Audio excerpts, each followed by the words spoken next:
j'aimerais qu'on reste aujourd'hui un sujet, à mon avis, qui va intéresser beaucoup de monde. Le sujet, c'est réapprendre à vivre. Alors, premièrement, comme à l'accoutumée, donc une partie définition. Donc, définir via le dictionnaire vivre. Donc, on a plusieurs types de définitions assez intéressantes. Donc, la première, c'est présenter les phénomènes propres à la vie. Donc, c'est plus dans les trois règles, donc, végétal, animal et minéral, et bien entendu l'homme. Puis après, en termes de deuxième définition, on a avoir telle condition, telle particularité de la vie. Comme si, voilà, pour qualifier quelque chose de vivant, il y a telle condition, telle particularité. Et enfin, dernier point, on a exister et être en vie.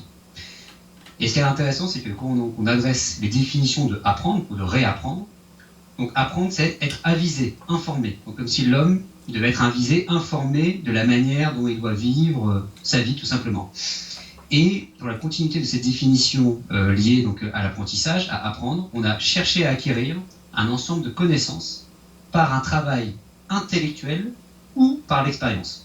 Je pense que c'est assez intéressant. Justement, ils font la distinction qu'on est dans une phase d'apprentissage, soit par l'intellectuel, ou plutôt côté théorique, soit par la partie pratique, celle qui est liée à l'expérience. En termes de citation, on a un proverbe latin qui est celui-ci, c'est « vivre d'abord, philosopher ensuite ». Comme si voilà, l'intérêt était d'abord porté sur le fait de vivre, et la philosophie plus laissée pour les vieillards mythes qui ont déjà passé, entre guillemets, l'âge de vivre. Puis après, on a une deuxième citation liée donc, à vivre, d'Anatole France, c'est vivre, c'est agir. Donc on a encore ici une prédominance de l'action. Donc voilà, ce qui caractérise pour lui le fait de vivre, c'est dans l'action perpétuelle, dans le fait d'agir. Concernant donc vivre ou le fait de vivre, dans la genèse du réel de Bernard de Montréal, donc chapitre 1, il aborde donc le fait de vivre sur la partie du libre arbitre, et il dit, je cite, il parle de liberté, puis il associe vraiment la liberté au fait de vivre, il dit, cette liberté réelle marquera la rupture totale du pouvoir des entités de l'astral sur le plan mental de l'homme. Et à partir de ce moment, l'intelligence créative sera la seule et unique force en lui. Il en disposera pour vivre selon les lois de la vie et non plus selon celles de la mort. Donc voilà, à partir du moment où on a une intelligence créative, on peut vivre selon certaines lois et selon plus d'autres. Quant à vous, donc dans la genèse de l'homme nouveau, dans la partie conclusion, donc vous écrivez, donc je cite, « En développant un sens d'observation multidimensionnel, vous finirez par vivre en fonction d'une conscience supérieure à l'épreuve de la manipulation exercée par le système. C'est-à-dire en étant conscient des programmes et des automatismes qui ont construit la conscience psychologique dans laquelle vous avez été projeté dès votre naissance, et au lieu d'être observateur passif de votre plan de vie, vous pourrez devenir le maître d'œuvre de votre destinée. » Donc on a vraiment un côté où on peut devenir le maître de ce plan de vie, donc, le maître, on va dire, de sa vie, et vivre en ayant une sorte de régence dessus. Alors c'est vrai que, pour conclure cette introduction, on fait des dernières vidéos, on a fait un peu le tour donc, des illusions, des volontés psychologiques, illusoires de l'homme, comme la recherche du bonheur, la recherche de l'acceptation du collectif, la recherche de la notoriété, de l'amour. On a vraiment un peu cassé les différents mythes. Et c'est vrai qu'on se retrouve un peu avec tout ça, donc avec ce bagage de connaissances qu'il faudrait effectivement transformer en action. Et on se pose alors cette fameuse question, c'est quoi, comment on peut apprendre ou réapprendre à vivre d'un point de vue multidimensionnel? Et enfin, est-ce que ça s'apprend de vivre ou c'est quelque chose qui doit venir normalement, naturellement, sans passer par le biais de l'intellect? OK. Faut dire que réapprendre à vivre, justement, ça passe par l'intellect, mais un intellect qui n'est pas assujetti à la forme psychologique. Un intellect qui est utilisé pour observer les lois ou la mécanique vibratoire. Alors, réapprendre à vivre, ça veut dire quoi? Ça veut dire, premièrement, être en mesure d'observer ces mécanismes-là, ces lois de vie-là.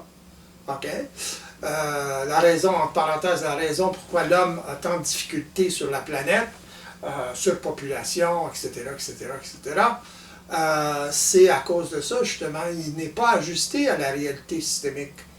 Donc, il ne sait pas vivre, il n'a pas réappris à vivre. Il a appris à vivre avec son environnement, ses arrière-environnements, si vous voulez, mais il est totalement assujetti justement à ces interprétations psychologiques de la réalité et il vit selon ces préceptes-là, ces croyances-là finalement. Parce que lui-même n'a pas expérimenté qu'est-ce que c'est la vie réellement. Voyez-vous? Comment vivre, comment on fonctionne avec les autres, par exemple, avec soi-même aussi. Alors, réapprendre à vivre, c'est un peu réapprendre à fonctionner avec les autres et surtout avec soi-même au départ. Voyez-vous? Comment ça fonctionne, qu'est-ce qui est un comportement aberrant, psychologique, comparé à un comportement vibratoire, par exemple, qui est ajusté à la réalité vibratoire. Alors, c'est un peu ça, réapprendre à vivre, si vous voulez.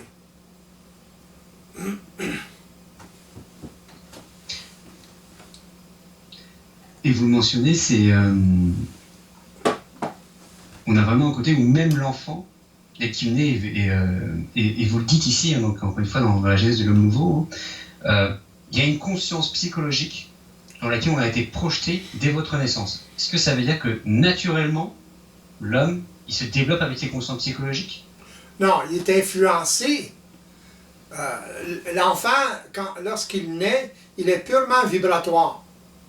Il n'est pas psychologique, son mental psychologique n'est pas encore développé. La preuve des enfants autistes, par exemple, n'ont pas développé suffisamment leur conscience psychologique, voyez-vous, ou intellectuelle. Ils sont totalement vibratoires, intuitifs, etc. Alors, il leur manque cette capacité-là, voyez-vous. Alors, on est vibratoire, on baigne dans la réalité vibratoire. On fonctionne vibratoirement dans le sens qu'on est bombardé continuellement par des automatismes, automatismes vibratoires, autrement dit, qui proviennent de programmes, donc la mémoire, etc. Voyez-vous? Alors, c'est l'environnement de l'enfant qui fait que l'enfant adopte par insécurité, justement, par peur du rejet des parents, il s'adapte à la condition évolutive, autrement dit à la condition psychologique des parents. Les parents lui imposent, parce qu'ils ne connaissent pas mieux. Si les parents étaient éveillés, à ce moment-là, ils pourraient réaliser ce que l'enfant vit au fur et à mesure et s'adapter à l'enfant, justement, et l'enfant s'adapter plus facilement à la vie. Il prendrait conscience d'une façon différente. Sa capacité intellectuelle se développerait, mais de façon multidimensionnelle, dès le départ. Voyez-vous? Donc, il utiliserait les mots, la forme, etc., pour s'exprimer de la même façon, mais il aurait une conscience multidimensionnelle, où il commencerait à développer une conscience multidimensionnelle, au lieu d'être prisonnier d'une conscience psychologique qui tâtonne de temps en temps l'intuitif, voyez-vous, ou l'intuition. Alors, il ne comprend pas ce que c'est. L'être humain ne saisit pas qu'est-ce que c'est l'intuition. Il ne peut pas la définir. C'est magique pour lui.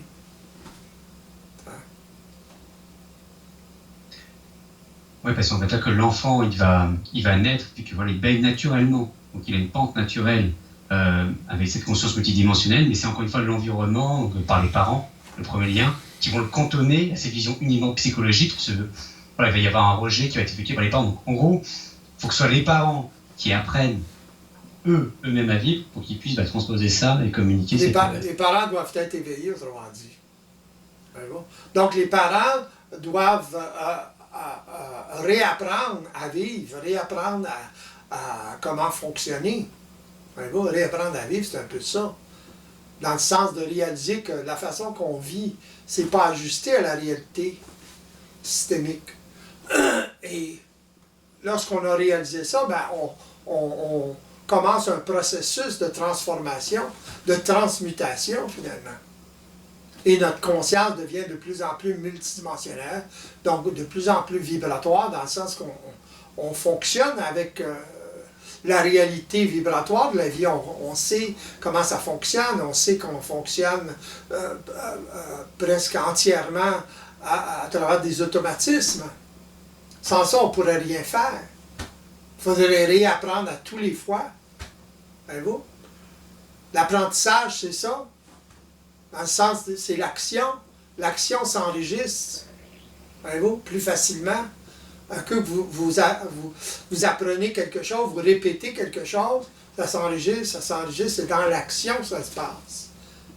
Si vous demeurez dans le virtuel, ce qu'on a couvert pas mal la dernière interview, ça ne s'enregistre pas de la même façon. Voyez-vous? C'est pas intégré. Donc, c'est intellectuel, ce qu'on dit. Il faut faire attention aux mots, là, dans le sens qu'il y a une façon de se servir de l'intellect de façon vibratoire, puis il y a une façon de fonctionner psychologiquement de façon intellectuelle. Voyez-vous? Autrement dit, à travers l'intellect. On se sert toujours de l'intellect, mais non d'une façon multidimensionnelle. Ouais. C'est là où il faut faire justement attention, parce que effectivement, la définition là, que j'ai présentée plus tôt, il parlait justement d'un apprentissage ou d'un réapprentissage par le biais de l'intellect ou par le biais de l'expérience. Alors que là, c'est l'expérience qui prime, même si jamais on passe par le biais de l'intellect. Oui, ça prend les deux. Ça prend l'intellect pour observer dans l'expérience, pour constater des choses dans l'expérience. Mais l'expérience elle-même s'enregistre. Tout s'enregistre. Autrement dit, la conscience ou l'observation de l'individu s'enregistre aussi. Voyez-vous? Dans le sens que on peut pas évoluer uniquement intellectuellement ou virtuellement. C'est impossible. Quand même, vous essayez de penser, les gens essaient de penser, développent des philosophies, développent des qualités intellectuelles à outrance. Ça ne remplace pas l'expérience. En science, c'est la même chose. Vous pouvez amener toutes les théories que vous voulez sur les différents univers, whatever. Vous voulez le prouver un jour, là. Il faut que ça soit prouvé, ça. Puis pas à peu près, là. T'sais? Il y a des gens qui fonctionnent seulement qu'à travers le virtuel. Ils croient. Hein? C'est ça. C'est ça, croire. C'est pas se fier à l'expérience, à l'intégration dans l'expérience. Très important. C'est vrai qu'on en trouve beaucoup dans tous les domaines, que ce soit scientifique ou autre, mais plus particulièrement dans le domaine scientifique, des grands théoriciens, ouais. Et qui ne vont pas justement vers cette action, qui ne vont pas justement vers ce côté de vivre concrètement au présent. Ils sont totalement dans la projection. Alors qu'est-ce qui explique le fait qu'ils s'enferment dans ce côté théorique? Qu'est-ce qui s'empêche quelque part de vivre? Parce qu'en fait, ils se bloquent dans la réalité concrète. Oui, c'est l'insécurité qui fait que des personnes avec une très grande insécurité qui fait que ils développent leur intellect à outrance, que ce soit des scientifiques ou autres. Voyez-vous? Dans le sens qu'ils veulent comprendre la vie, ils veulent comprendre les choses pour se sécuriser. Voyez-vous? Mais ils ont seulement un outil, l'intellect. Et ils basent. Un enfant, par exemple, qui était inhibé par ses parents à passer à l'action, il va développer son intellect à cause de l'insécurité. Il n'arrivera jamais à se sécuriser à travers l'action. C'est à travers l'action qu'on se sécurise. C'est pas à travers l'intellect. Alors lui, il va continuer à développer sa capacité intellectuelle, à essayer de se sécuriser comme ça. C'est ça qui fait les grands intellectuels. Là. Puis, ils sont dans le virtuel, ils ne sont pas dans l'expérience. Voyez-vous? Il faut allier les deux. Si on n'allie pas les deux, il y a des informations automatiques. Voyez-vous? Si on se base seulement sur notre environnement, comme les enfants, par exemple, sur l'influence du collectif, on ne vérifie pas. Il faut vérifier par soi-même. C'est ça, pas croire. Pas croire, ça veut dire vérifier par soi-même dans son expérience. Mais ça ne veut pas dire de nier toute influence des autres. Voyez-vous? Dans le sens que d'écouter ce que les autres ont à dire ou d'autres personnes plus évoluées ou whatever ont à dire, puis là, ben, le vivre par soi-même, le vérifier par soi-même. Et non pas le nier a priori intellectuellement. Voyez-vous, là? Il faut vivre l'expérience. Vivre l'expérience à ce moment-là. Si ça confirme l'expérience, les scientifiques, comment ils fonctionnent? Quelqu'un fait une expérience, donc dans d'autres laboratoires, ils vont essayer de répéter la même expérience.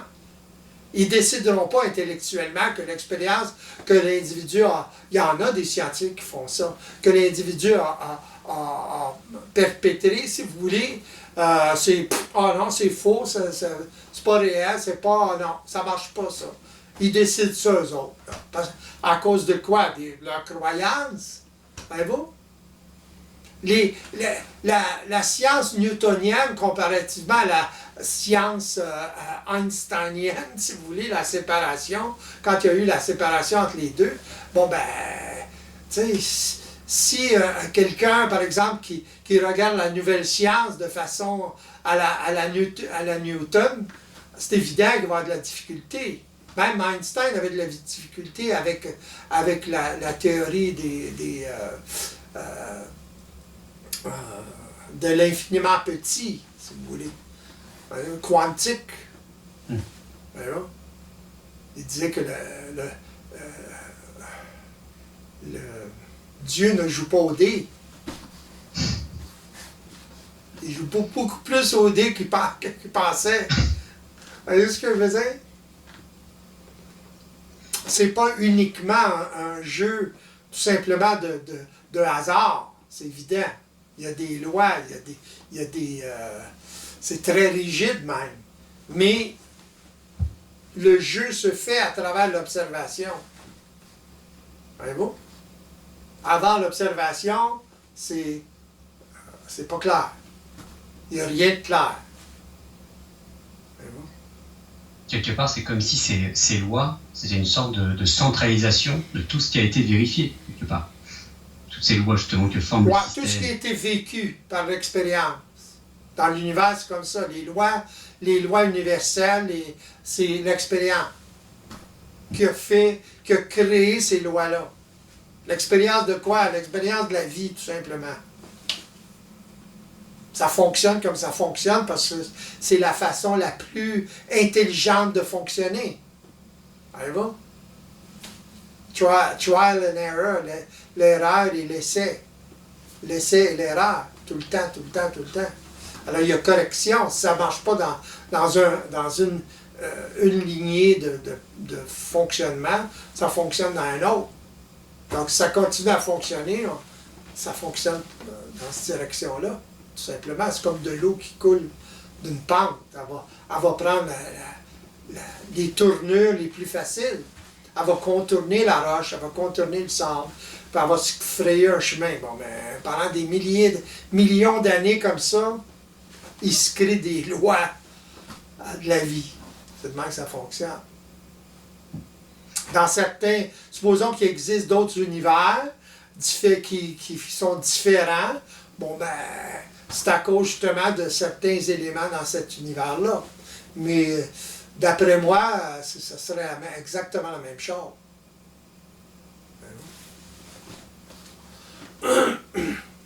Encore une fois, on a vraiment cette prédominance de l'action, être là, présent, encore une fois, dans le présent. Ouais. Est-ce que ce serait ajusté de dire dans ce cas-là est correct que vivre, c'est constamment vérifier, c'est constamment être dans l'action? Ouais. L'intellect sert, la capacité intellectuelle sert à vérifier. C'est sa seule fonction, ou presque. Sert à vérifier. Vous pouvez penser tant que vous voulez, il va falloir vérifier à un moment donné. Voyez-vous? Dans le sens d'observer quelque chose. Constater quelque chose. Voyez-vous? Dans votre propre expérience ou dans votre propre laboratoire. Voyez-vous? Donc, quand vous le constatez, quand vous l'observez, vous l'intégrez. Ça devient évident pour vous. Voyez-vous? pour n'importe qui, finalement. Parce que la vie, la mécanicité vibratoire fonctionne exactement pareil pour tout le monde. Donc la réalité, c'est la réalité pour tout le monde. Il peut y avoir différentes réalités psychologiquement. C'est évident, virtuellement. Tu sais, ça c'est... non, masse de ça. Mais la réalité, c'est ça le problème d'ailleurs. Mais la réalité, c'est la réalité. C'est une réalité mécanique. C'est ça, l'homme doit découvrir cette réalité-là pour justement réapprendre à vivre. Il ne sait pas vivre, c'est évident. Il se détruit. Hein? Dans ses relations, sur sa planète, etc. Les gens ne savent pas comment parler, comment échanger ensemble créativement. Ils sont tout le temps, par exemple, à essayer d'imposer leurs idées. Voyez-vous? Tout le temps, tout le temps, tout le temps. Remarquez. Ils imposent leurs idées. Vous arrivez avec une idée, l'autre a une opinion différente, il va essayer d'imposer. Ou le premier essaie d'imposer son idée. Pourquoi? Par insécurité. Une personne sécure, elle ne sait pas d'imposer son idée. Elle en parle. Hein? Si elle a un différend avec quelqu'un au niveau de son opinion, à ce moment-là, elle va en parler, tout simplement. Voyez-vous? Puis même une personne, si l'autre personne, son opinion est complètement farfelue, ça n'a pas d'importance. Il peut y avoir quelque chose là-dedans qui fait allumer si on est ouvert. Voyez-vous? Une possibilité. Parce que la personne qui est ouverte à toutes ces possibilités-là, elle va se servir, justement, elle peut se servir de l'anomalie, si vous voulez, qu'elle ne pense pas comme ça. Voyez-vous? En dehors de la boîte, encore plus en dehors de la boîte. Trop en dehors de la boîte, justement. Voyez-vous? Donc, elle peut, OK. Elle peut trouver une idée en fonction de ça. Fait que, si vous êtes tout le temps en opposition, vous ne pouvez pas profiter des idées même plus ou moins ajustées d'un autre individu. L'idée, c'est ça. L'idée, c'est d'être créatif, même avec une idée qui nous paraît, de prime abord, farfelue. L'idée, c'est toujours être pas dans une opposition pour être opposé, mais pour dire, c'est quand même intéressant parce que je ne vais pas forcément m'arrêter à la forme de l'idée qui me semble subjectivement farfelue, et plutôt ici on trouvait, c'est intéressant, il y a cette vision-là, et m'alimenter, m'enrichir. C'est ça. C'est la différence entre la vie et la mort. La vie, c'est créatif. La mort, ça ne l'est pas. Ça détruit. Lorsque dans une relation, il y a trop de prise de bec, il y a trop d'opiniâtrerie, comment on dit ça? Opiniâtrerie, oui. Ouais, c'est ça. À ce moment-là, c'est mort. Ça peut pas. C'est pas la vie. La vie, c'est créatif. La vie, ça crée. Il y a une progéniture.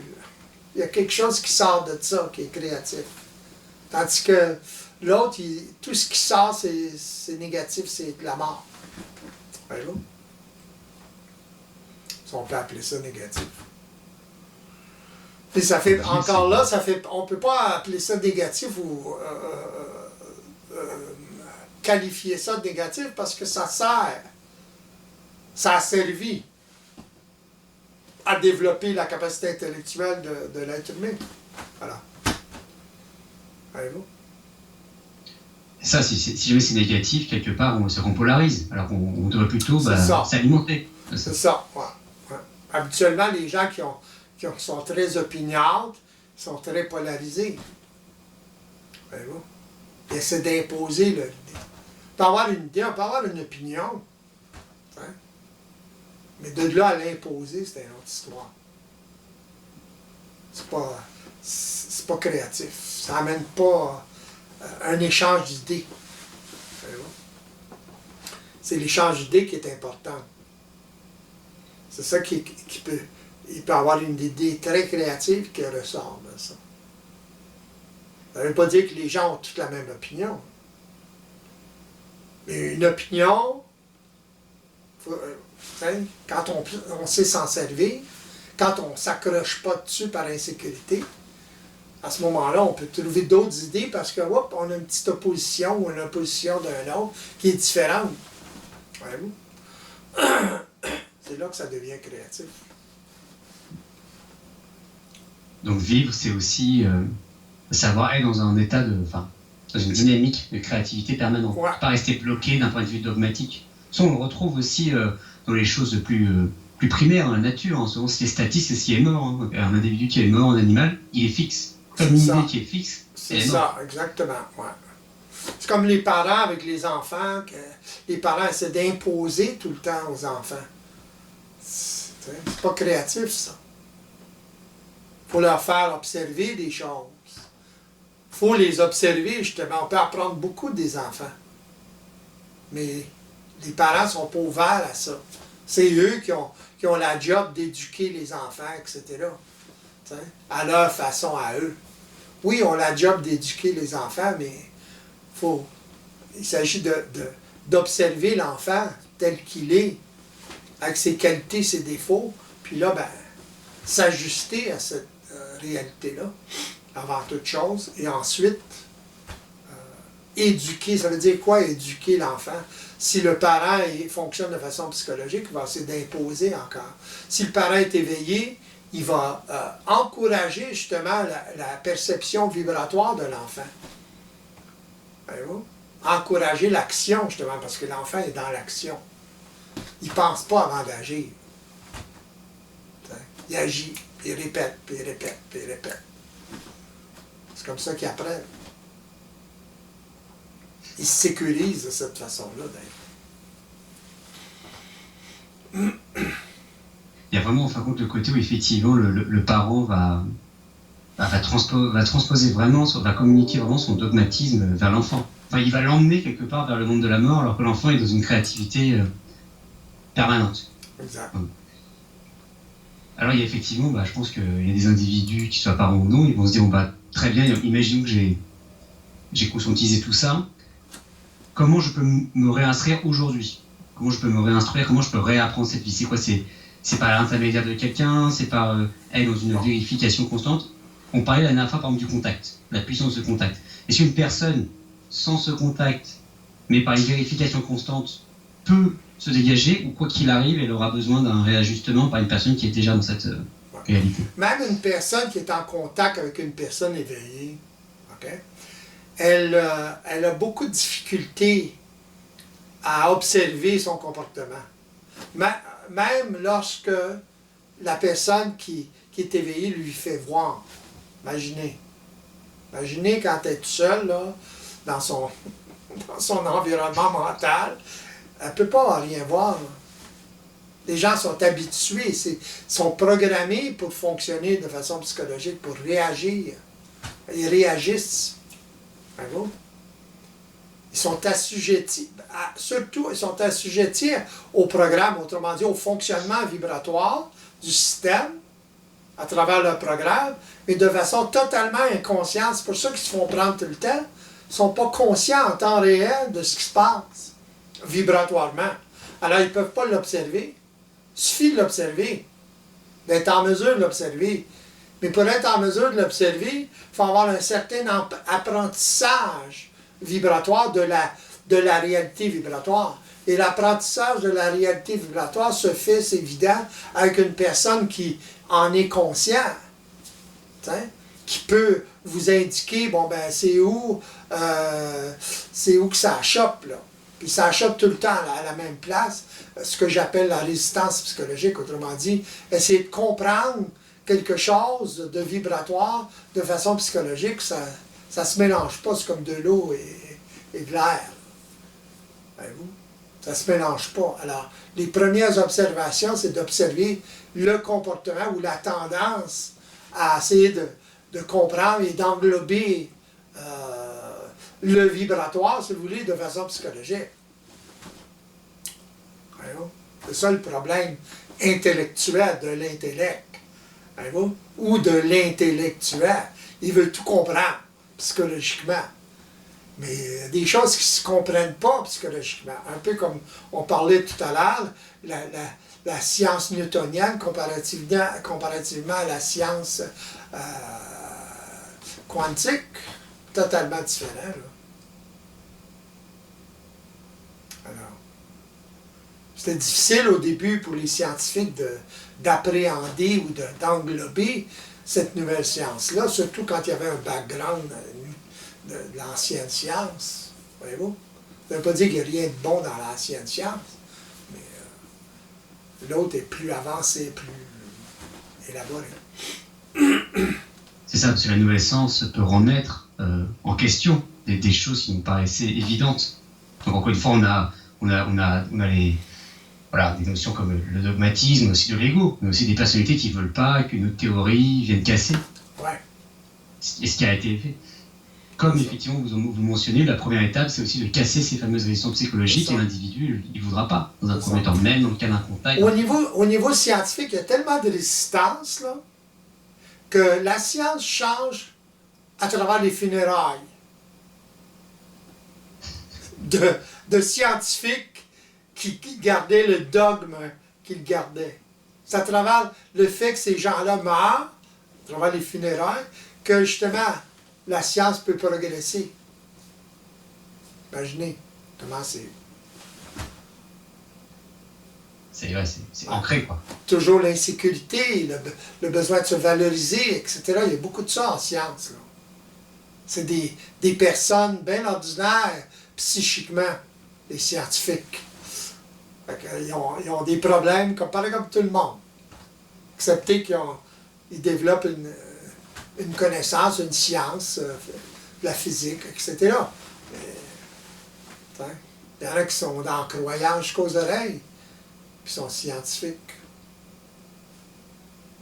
Alors. Oui, parce qu'encore une fois, ils sont un peu bloqués dans...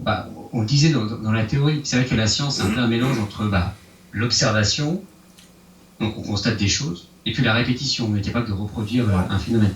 Mais c'est vrai que de plus en plus, il y a des gens qui vont plutôt aller vers le côté théorique parce qu'ils ne veulent pas ou ils n'ont pas envie d'aller observer ou d'aller même reproduire, parce que ça pourrait venir casser. Ouais, ou ils ont une facilité à la théorie, mais ils vont demander à des gens ou des scientifiques qui s'occupent de la pratique, justement, mathématiques, etc., de trouver la solution ou de prouver ou de disprouver ce qu'ils ont avancé. Ces gens-là sont plus dans la théorie parce qu'ils sont plus, dans le fond, sont plus intuitifs. Voyez-vous? Parce qu'il y a beaucoup d'intuition dans la théorie. La personne a de l'imagination, comme Einstein. Il était très intuitif, il n'était pas mathématicien comme tel, c'était pas un grand mathématicien, Einstein. Sa femme, oui. Son assistant, oui. C'est eux autres qui prouvaient mathématiquement ses avancées. Lui était beaucoup plus dans la théorie, mais dans le sens intuitif. Voyez-vous? Donc, intuitif, ça veut dire vibratoire. Voyez-vous? C'est vibratoire, l'intuition. Alors, Einstein était beaucoup plus créatif dans ce sens-là parce qu'il y avait un lien probablement psychologique, là, c'est évident, avec son intuition. Autrement dit, il servait beaucoup de son intuition en science. Son imagination. Il faisait d'ailleurs des expériences mentales qu'il appelait, il y a un nom allemand là, pour ça, là, des expériences purement mentales. Mais pour essayer de prouver ses théories ou trouver des nouveautés au niveau de ces théories. Mais c'était pas seulement intellectuel, là, c'était un mélange des deux, d'intuition et d'intellect. C'était spécial, Einstein. Pas pour rien, il était génial. C'est un génie. Le génie vient du contact avec l'intuition. Regardez dans la vie, là, tous les génies, là, tous les individus qui sont qualifiés de génie, c'est pas des intellectuels purs. Là. Voyez-vous? Je pense que ça vient de là, cette espèce d'expression un peu courante où on dit que le génie vient toujours un peu avec la folie. Je pense que c'est un peu ce qui est qualifié de folie par le monde intellectuel, c'est justement cette sensibilité, cette intuition permanente qui donne un peu de fantaisie, on va dire. Mais ce sont ceux qui avaient les deux. Voyez-vous? Donc, ils étaient inconsciemment multidimensionnels dans le fond. Voyez-vous là? C'est ça qui a fait le génie. Voyez-vous? Alors, ils ont développé les deux. Voyez-vous? C'est ça, comme Einstein, par exemple, encore une fois, voilà, il intuitait quelque part, même psychologiquement, le système, et il demandait effectivement à ses assistants plus ancrés de vérifier ce que lui, il intuitait. Et à la fin, on débouchait avec quelque chose de très proche. Au début, donc, vous avez mentionné effectivement, et en plus on a reparlé, de ces fameuses lois de ce système. Et j'aimerais que vous précisiez quelque chose. Ces lois, donc, elles régissent de base la réalité, et on va dire que c'est l'homme qui va les vérifier, ou c'est par la vérification, par l'expérience, que ces lois vont se créer. J'aimerais juste comprendre un peu comment tout ça est agencé. Oui, ces lois, ils sont déjà là, les lois. C'est à l'homme de les vérifier. Autrement dit, les lois, c'est la mécanique, c'est toute la subtilité dans la mécanique, comment ça fonctionne, etc. Alors, l'homme doit découvrir ces lois-là. Mais il ne peut pas découvrir ça intellectuellement seulement. Il peut les intuiter, ce qui a créé les religions, etc., toutes les croyances. Ces croyances-là ont été... ce qu'il avait intuité ou ce qu'ils ont intuité a été intellectualisé. Voyez-vous? Donc, ça devient... ils l'utilisent de façon psychologique, le mieux qu'ils peuvent. Ils essaient de décrire quoi? Ils essaient de décrire la réalité vibratoire, finalement. Voyez-vous? Et là, ils vont inventer des formes. Ils vont anthétiser la plupart du temps. Les dieux, puis toute la patente, là, les archanges, les anges, c'est toutes des anthétisations, si vous voulez. Parce qu'il essaie d'expliquer quelque chose qu'il perçoit vibratoirement, mais il ne sait pas ce que c'est. Donc, il l'invente, son imagination, etc. Un peu comme Einstein, là, tu sais. Fait que, il tombe dessus. Parfait. Il y en a qui décrivent de façon plus concise, plus exacte, si vous voulez. Plus ou moins exacte. Mais ça reste de l'interprétation psychologique. Voyez-vous? Donc, aujourd'hui, on est en mesure de savoir ou de découvrir cette réalité-là. Voyez-vous? On en est arrivé là. C'est important que l'être humain passe d'une conscience psychologique à une conscience multidimensionnelle ou vibratoire. Voyez-vous? Il sert de son intellect d'une façon différente, justement. Mais en conscience. Donc, il doit vivre l'expérience pour être en conscience. S'il ne vérifie pas, s'il ne constate pas, s'il n'observe pas dans sa vie, il ne peut pas le savoir réellement. C'est lorsqu'on observe, c'est lorsqu'on se constate qu'on le sait réellement. Voyez-vous? Sans ça, on le sait intellectuellement, on le sait en théorie, mais on ne le sait pas en pratique. Voyez-vous? C'est comme la gravité. Si vous sautez en bas d'un deuxième étage, vous allez avoir une petite idée de ce que c'est la gravité. Voyez-vous? Vous tombez en pleine face, là, ok, ouais. C'est ça la gravité, ça fesse. Vous avez fini dans un état grave. Là, on est dans l'expérience. Là, il constate, ok, ouais. Supposons qu'on découvre la gravité. Là. Mais à partir de là, on a une base solide. Comme Newton avec la pomme. C'est vraiment ça, effectivement, cette approche un peu évolutive, c'est de laisser un peu de côté l'interprétation pour entrer dans une phase constante de vérification. Oui, exactement. Ouais. Et enlever le superflu, quoi. C'est ça. On peut percevoir, on peut intuiter, si vous voulez. Percevoir vibratoirement, c'est un peu ça, mais en connaissance de cause, en conscience de la mécanique. Tandis que là, on intuite, on n'est pas conscient de la mécanique. On l'interprète psychologiquement. Tandis que lorsqu'on a conscience de la mécanique, il n'y a pas d'interprétation psychologique. On constate. Donc, on voit la mécanique à l'œuvre. C'est la preuve, si vous voulez. On parlait précédemment effectivement du côté statique, ce qu'on peut qualifier le monde de l'avant. Il y a vraiment dans la vie cette espèce de dynamisme permanent.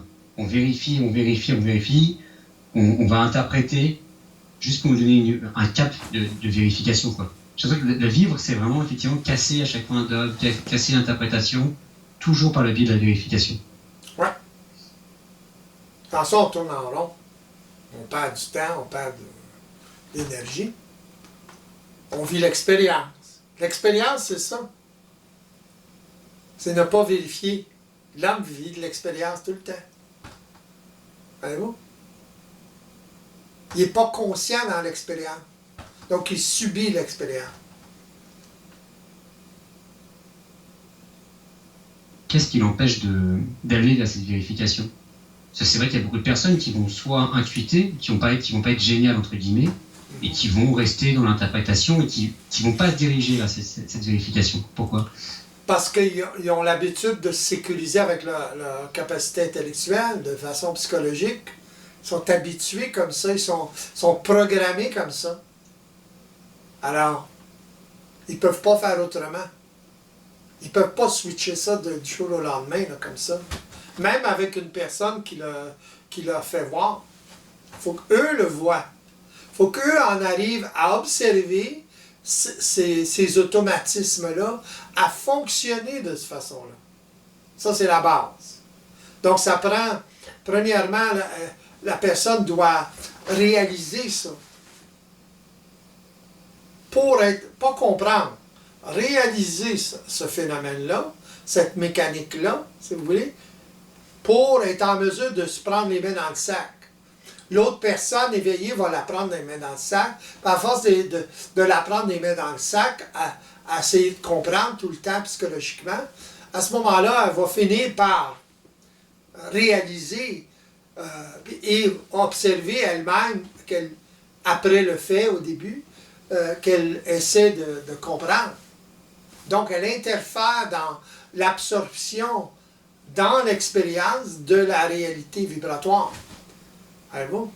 Ça ne se comprend pas psychologiquement. Intellectuellement, oui, mais intellect, ça ne veut pas dire psychologique, nécessairement.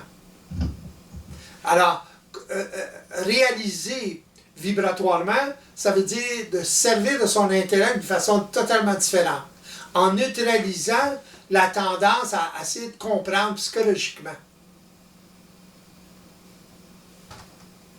On baigne dedans. C'est très facile, dans le fond. Ce qui est pas facile, c'est de voir la résistance. C'est de voir la tendance à comprendre. C'est occulte, ça. Les gens ont bien de la misère avec ça. C'est très occulte. C'est occulté à l'homme parce qu'il n'y a pas l'expérience d'observer ça. Même si on l'observe pour lui, on le prend dans les mains dans le sac et il va continuer à le faire. Jusqu'à temps qu'il réalise suffisamment la différence, puis il prenne l'expérience vibratoire. Autrement dit, il commence à comprendre ou à saisir, plutôt, à réaliser le langage vibratoire. Il développe un sens de la réalité vibratoire. Puis là, il va être capable de l'observer parce qu'il va voir le contraste entre les deux. Il va voir la différence de vibratoire ou de vibration entre les deux. C'est une vibration différente. L'atmosphère mentale est totalement différente. C'est ça la vibration, en fait. Puis il va reconnaître la vibration. Que lorsqu'il va... l'automatisme va se faire dès qu'il essaie de comprendre, psychologiquement, il va le reconnaître. Puis c'est à force lui-même de le reconnaître, même s'il est aidé par quelqu'un d'autre au début, ce qui est important, c'est que lui le reconnaisse. S'il ne le reconnaît pas, il ne peut pas s'en servir. Il ne peut pas dépendre de l'autre tout le temps de lui faire reconnaître. Voyez-vous?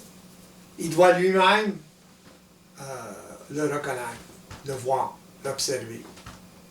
Observer l'automatisme, autrement dit, de sa tendance à essayer de comprendre, à essayer de s'accaparer de la réalité vibratoire qu'il perçoit finalement. Parce que c'est effervescent cette affaire-là, ça le met en vibration. Aussitôt que tu es en vibration, c'est comme un Eureka, là. Il reconnaît qu'avec sa réalité vibratoire, donc il y a un enthousiasme, donc il veut se l'accaparer. Voyez-vous? Puis là, il a assez à comprendre psychologiquement, parce que pour lui, se l'accaparer, c'est le comprendre tout de suite. Mais de toute façon, l'expérience est enregistrée. Puis si justement, il observe la résistance psychologique à essayer de comprendre, là, tranquillement, pas vite, plus ça va s'enregistrer, plus ça va être solide. Ça va devenir un automatisme, si vous voulez, d'observer de façon vibratoire ou de fonctionner ou de voir, observer de cette façon. Et justement, j'ai l'impression que c'est un peu ça, ce qu'on a qualifié dans certaines vidéos précédentes de reprogrammation. Justement, répéter cette observation, répéter cette reconnaissance, quelque part observer soi-même les programmes dans lesquels on est, entre guillemets, prisonnier, pour après les refaire et se programmer pour qu'on ait cette pente naturelle. Ouais, mais on ne se programme pas, on ne se reprogramme pas parce qu'on veut se reprogrammer. On se reprogramme dans un sens parce qu'on observe. On est capable d'intervenir au niveau ou au temps de l'automatisme. Lorsque le programme est déclenché, c'est automatique. Là. Vous allez vivre l'expérience. Ça se fait en fraction de seconde. Bon, ben, si vous êtes habitué ou si vous avez suffisamment réalisé, vous allez observer le phénomène de l'automatisme et vous ne pourrez pas tomber dans le piège parce que vous le constatez. Là. Ce qui fait que l'homme ne voit rien, c'est qu'il est inconscient de ce qui se passe mécaniquement. Alors lorsque vous observez, là, que vous le constatez en temps réel, ça force. Parce que vous êtes conscient de ce qui se passe. Même gros comme ça. Voyez-vous? Au début, ça peut être très minime. Là, vous allez trouver ça étonnant que vous ne réagissez pas à quelque chose que vous réagissez facilement. Voyez-vous? Parce que vous avez observé, par exemple, l'automatisme de l'autre individu. Seulement observez ça. Ça peut avoir une incidence sur votre réaction. Parce qu'à ce moment-là, vous ne le prenez pas personnellement. Voyez-vous? Vous savez que l'autre individu est sous l'effet de l'automatisme. Il faut être capable de l'observer à ce moment-là. Ça peut être fortuit aussi. Si c'est fortuit, vous avez la difficulté à le répéter. Mais ça doit être répété comme expérience. C'est là que ça va s'enregistrer, puis ça va s'enregistrer. C'est là qu'il se crée un autre programme d'observation, puis de... Mais il faut qu'il y ait observation réelle, pas une observation psychologique. Si quelqu'un peut prendre ça, ce que je dis, là, puis essayer psychologiquement de répéter ça, ça va. Ouais, il va se créer un programme, ça c'est évident. Mais ça ne sera pas du même acabit. On en revient toujours à cette observation. Être là, être présent, être en mesure de pouvoir observer. Et dès qu'on observe, hop, un programme s'estompe ou s'arrête ou diminue. C'est une métaconscience. Comparativement à la conscience ordinaire, la conscience psychologique, la conscience vibratoire, c'est une métaconscience. Ça englobe toutes les consciences. Voyez-vous? C'est la description de la conscience. Qu'est-ce que c'est de la conscience? C'est ça, une métaconscience. Mais tout ce qui est méta-écriture, whatever. C'est l'analyse, c'est la capacité de décrire l'écriture, par exemple. Qu'est-ce qu'il comprend? Qu'est-ce qui fait qu'on est capable d'écrire, etc.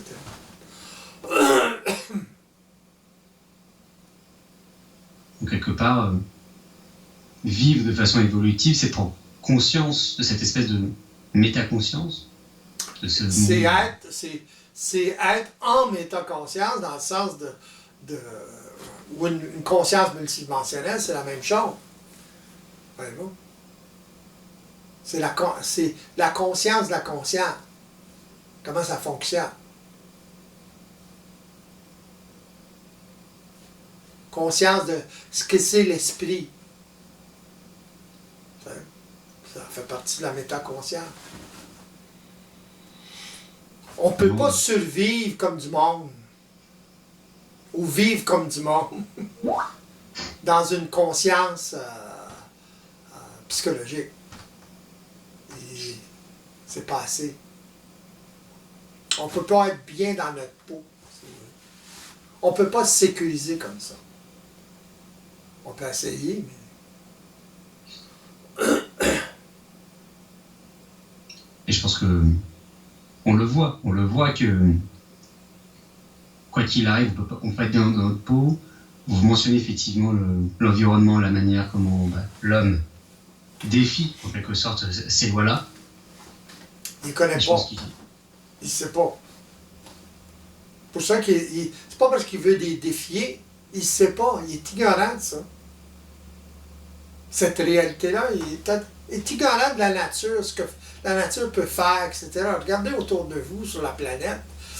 Il y a plein de choses que l'homme a fait qui vont à l'encontre de la nature. Toutes les espèces qui disparaissent, là. Pourquoi? Il y a trop de monde sur la planète. C'est évident. Lorsque vous déboisez, là, les animaux disparaissent. Ou ils s'en vont ailleurs. L'espèce disparaît, tout simplement.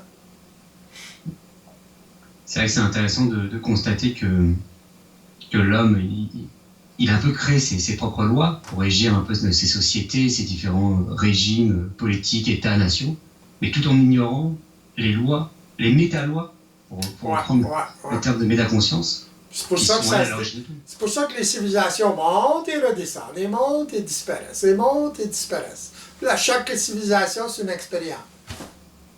L'homme n'est pas civilisé encore. Il se croit civilisé. Regardez ce qui se passe là, en Ukraine. C'est être civilisé, ça, là. Avoir des tonnes de bombes hydrogène, etc. C'est être civilisé, ça, là.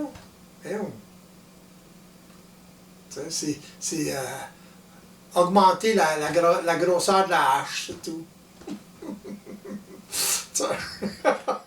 Si vous êtes capable de prendre une hache de 2000 livres, ça va fesser.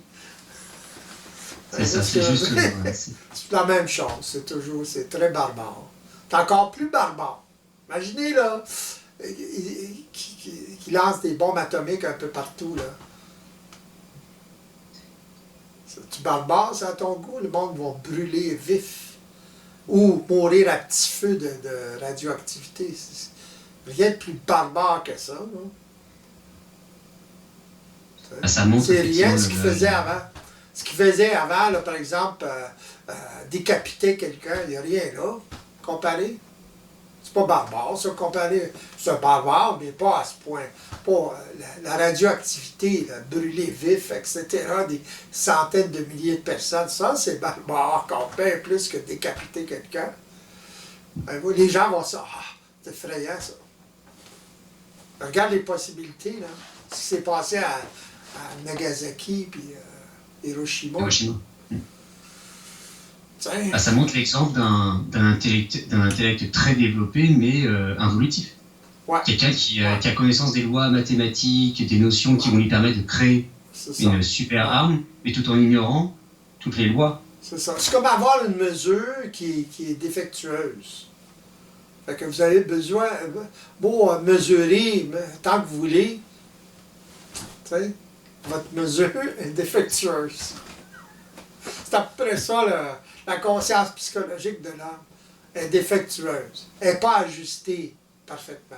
Tout ce que ça a fait, le développement psychologique, intellectuel, c'est justement développer une capacité d'observation. Là, on est rendu à ce point-là où cette capacité d'observation psychologique doit se transmuter, doit s'élaborer à une capacité d'observation multidimensionnelle ou vibratoire.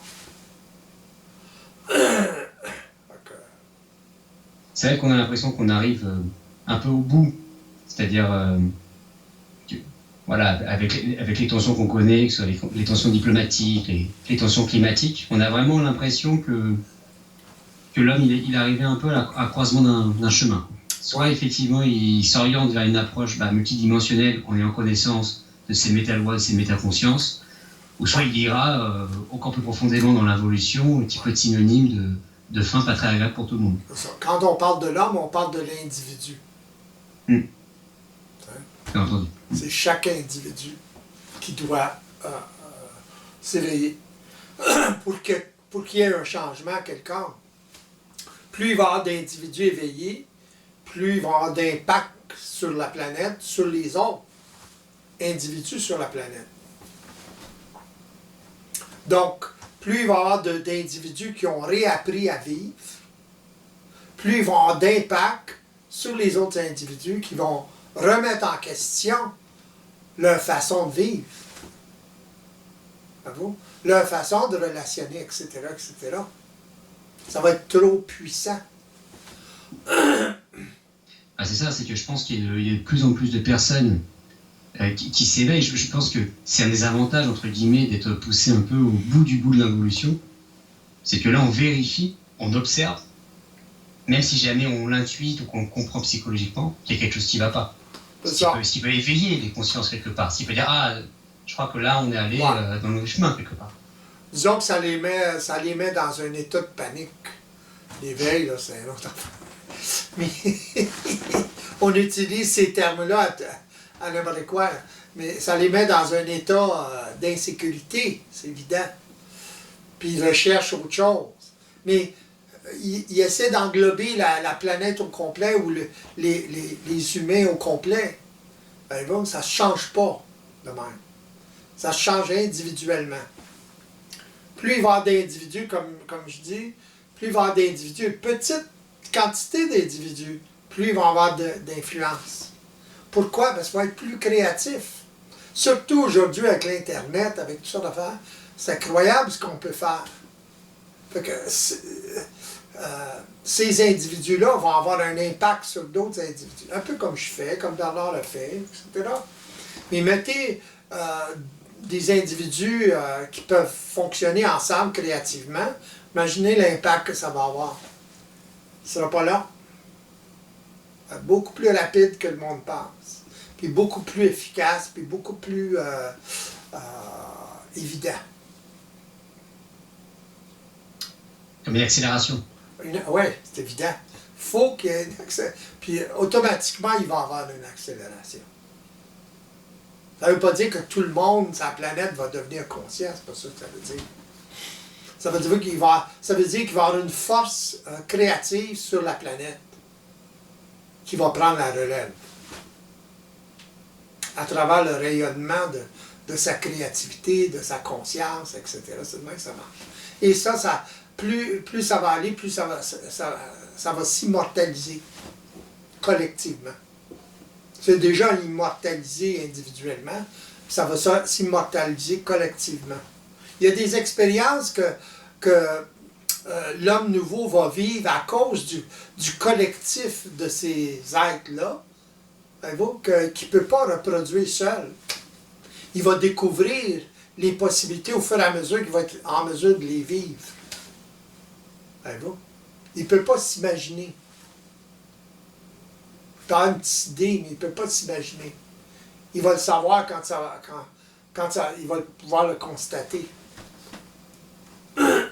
Il va le développer en conséquence aussi. Pardon? Vas-y. Oui, il va le développer en conséquence aussi. Allô? C'est ça, je pense qu'il ne peut pas s'imaginer ce qu'il va vivre, il doit le vivre pour l'observer, pour le réaliser. Ouais. Et pour l'explorer. Allô? Un coup qu'il vit, là, il peut l'explorer.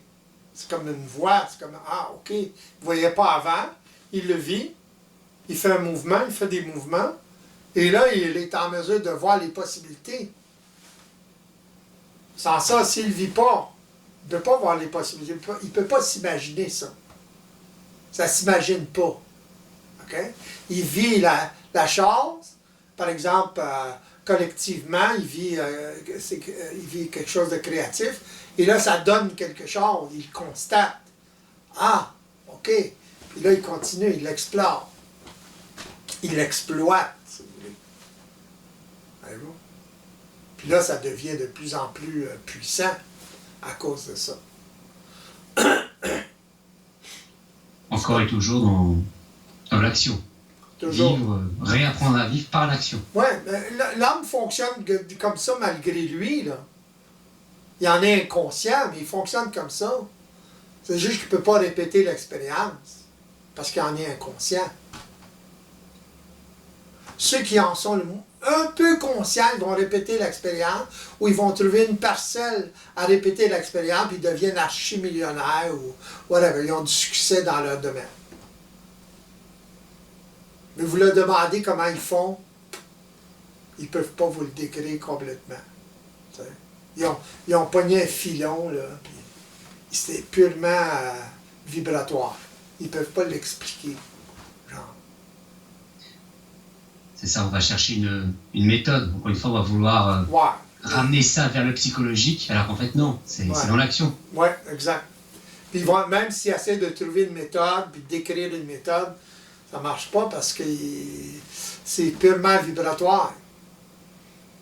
Ça dépend de la programmation de cet individu-là, etc. Il y a trop de paramètres qui sont imprévisibles.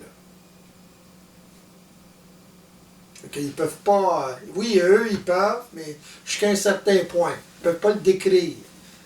Plus intuitif que ça, là. Il y a beaucoup d'intuition là-dedans, mais ils ne peuvent pas le décrire. Ils ne peuvent pas... Tu sais, ils sentent, puis that's it. Ils le font. C'est là où on voit la différence entre comme vous le mentionnez, il n'y a pas de mélange entre l'eau et l'huile, entre ce qui est de l'ordre du psychologique et sur de l'intuition. Ça se psychologique pas. Ouais. Psychologique, c'est Ben, on peut se servir de l'intellect ou de la capacité intellectuelle pour décrire si on est en mesure d'observer la mécanique vibratoire. C'est à ça que ça sert. Là, mais là, on va le décrire de façon vibratoire. On décrit une mécanique, ça va prendre des formes. Mais là, on n'est plus dans la même chose, là. On décrit quelque chose de vibratoire. On constate. C'est pas seulement de la théorie, on le constate. C'est pas comme la croyance d'antan. Tout le monde peut vérifier ça. Éventuellement. Et c'est ça, vivre. C'est toujours vérifier. Oui, et c'est apprendre à vivre, réapprendre à vivre, c'est justement remettre en question votre façon de vivre, votre façon de relationner, etc. Votre façon de créer, etc., etc., etc. Tout remettre en question. Allô? Tout revérifier. Oui, tout revérifier à partir d'une nouvelle conscience.